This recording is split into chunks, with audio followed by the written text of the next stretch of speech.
G'day YouTube, how you doing? Hope you're well. Just as a quick weekly slash monthly recap, video number 4 in the series, so I hope you get something out of it. At the beginning of the month, I sort of committed to a few things. I wanted better quality eval trades. During the mid-month, I had the idea to copy the evals, but just at ×2 risk through the trade syncer. Awesome idea. Was fantastic. Around the 17th, I added dynamic lot sizing for $200 a trade. So what I found was just by using 3 micros wasn't necessarily going to give me the best outcome, because I can have everything from a 20-point setup to a 60-point setup as per Friday night just gone. So dynamic lot sizing, in other words, for a 10-point, I'm at 10 micros. For a 60-point, I'm at 2 micros. So that was pretty big for me. I'm sitting at 2,084 US dollars available for payout, or 2,900 Aussie right now. Where is that? Where is that? Where is that? It's about here. Feel free to pause it, but if you add that, and that, it adds up to 2,084 US dollars. A few people have asked me, so why don't I take some now? For me, guys, it's about longevity. I don't feel like I need to grab any money to prove anything. I know this works. I see people take multiple payouts successfully each and every month. So I don't need any proof of concept. I just need to get it right myself. And for me, if I had have taken some payout and then had 1, 2, 3, 4, 5, 6 losses out of the last 8 trades, 2 wins, my accounts would probably be blown. So yeah, essentially the plan for me is all of these accounts will have to have $3,000 to $4,000 available before I will take any. I want to keep my balance, my buffer at $2,000, which at a $200 risk per trade gives me 10 mistakes in a row, which I know is highly unlikely and it'll probably change. But for now, it just helps my mental knowing that my accounts are not at risk. To give you an idea, this month just gone is the first month where I haven't blown any accounts since November last year, when I started using prop firms. So I did have 1 Apex account expire, which was frustrating, but I didn't blow any. So that's huge in itself. So what I'm doing basically this month is we're just going to up the risk. Instead of ×2, we'll change that now to ×3. So yeah, that's why I don't take any now. How did I go and what did I learn? Well, what I learned is 1-to-1 is now easy, and not messing around with the trades is now easy. So I really love the fact that I can enter a trade mechanically. I don't have heart palpitations. I'm not sitting there wanting to meddle with the trade. We execute on a great setup with a 1-to-1 and we leave it. Simple as that. So I'm quite happy to say that I'm consciously competent most of the time now in terms of execution. But it is hard work, I've got to tell you. I constantly catch myself. It's called self-deception, catching myself in the act of self-deception. You know what I mean by that is we talk ourselves into doing things that we know we shouldn't do, but we justify it in ways that sounds so convincing and clever that it's crazy. And I'm onto myself now, which is fantastic. So yeah, it was a really good end of the month. As you can see, monthly P&L, I'm up $141.86. And I just don't care. Honestly, guys, this was a month where I sat through and I did my thing. Let me just show you how my month, how this began, I guess, because I had a lot of people asking me, so how did you actually start? Guys, I started by being over my shit.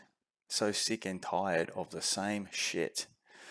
This is literally what I wrote probably 3 or 4 days before end of last month. Trading badly, literally shaking right now. Need to verbalize my actions. What a joke. I did not trade like a pro today. I was a degenerate gambler going on common sense rather than structured trade. I'm so fucking pissed off at myself. I need to verbalize this and work through the root cause. You are a professional trading psychologist. Look at the spelling. I was typing like a demon. Ask all questions need to get an understanding as to where I am right now and where I'm trying to get, which is, of course, to become a profitable trader. Chat then just went and asked me a series of questions that you've got to be honest with, and it started from there. Honestly, that's where it started. That's where my journey started. In ChatGPT, saying out loud that I was a degenerate gambler and that I needed to fix something.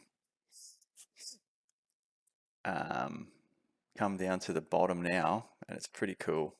Like if you have a look at my results for the month, so what I did is I actually I fed in my results for the month here this morning, April 1 right through to the 30th of April, and we just marked them as a process. Whether it won cash wise was irrelevant. Funnily enough, that's what I wasn't focusing on for the month. It was whether I stuck to the plan, my execution plan, and how I felt during that execution.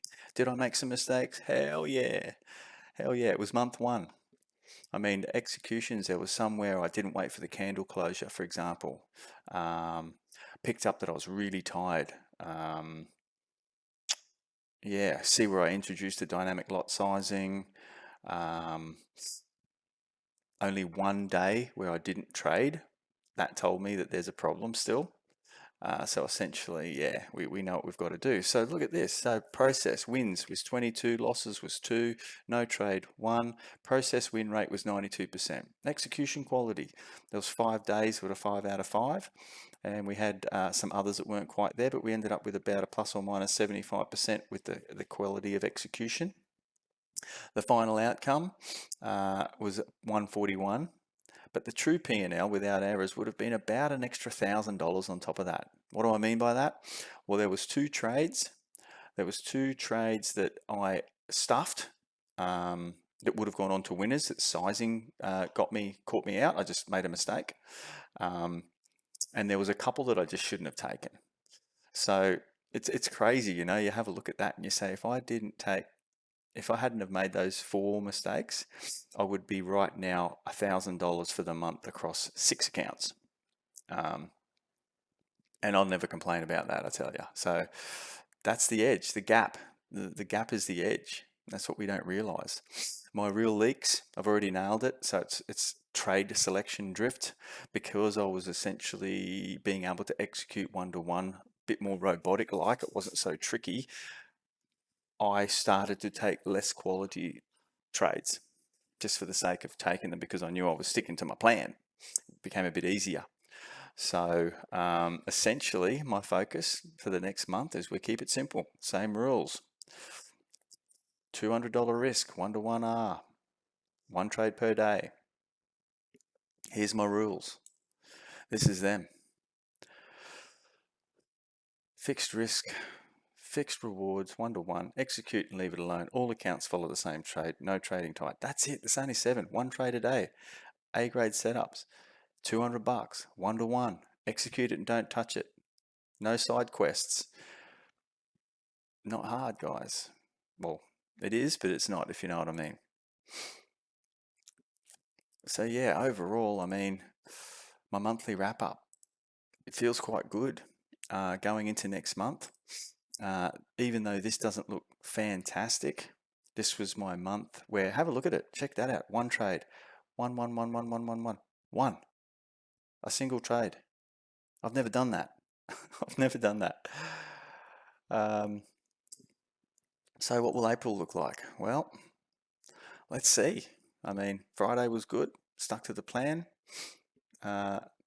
Everything's sort of as it should be.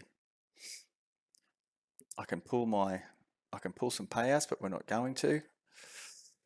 This is the next challenge to overcome. I didn't realize that a 1 month expiry would be a problem because I've smashed through evals like a degenerate for so long. I've never sort of got to the expiry before. So yeah, what we're going to be doing, as I mentioned, is we're just going to increase the risk to times 3 on those. But essentially, check out those profitable days. Like, I mean, 22, 19, 18, 16, 11. It's crazy. It's crazy. They just add up. So stop focusing on how many great trading days you need and all that sort of stuff. Focus on the process. Might be a little bit boring in this channel in terms of no big home runs and all that sort of stuff. But at the end of the day, guys, this channel wasn't done for the public, so to speak. This was just done for me. Hold myself accountable. Post my results.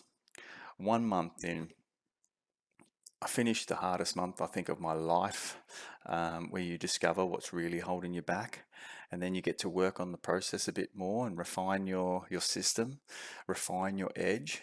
And from there, the byproduct is profitability. It really is as simple as that. There's no magic formula. We hear it all the time.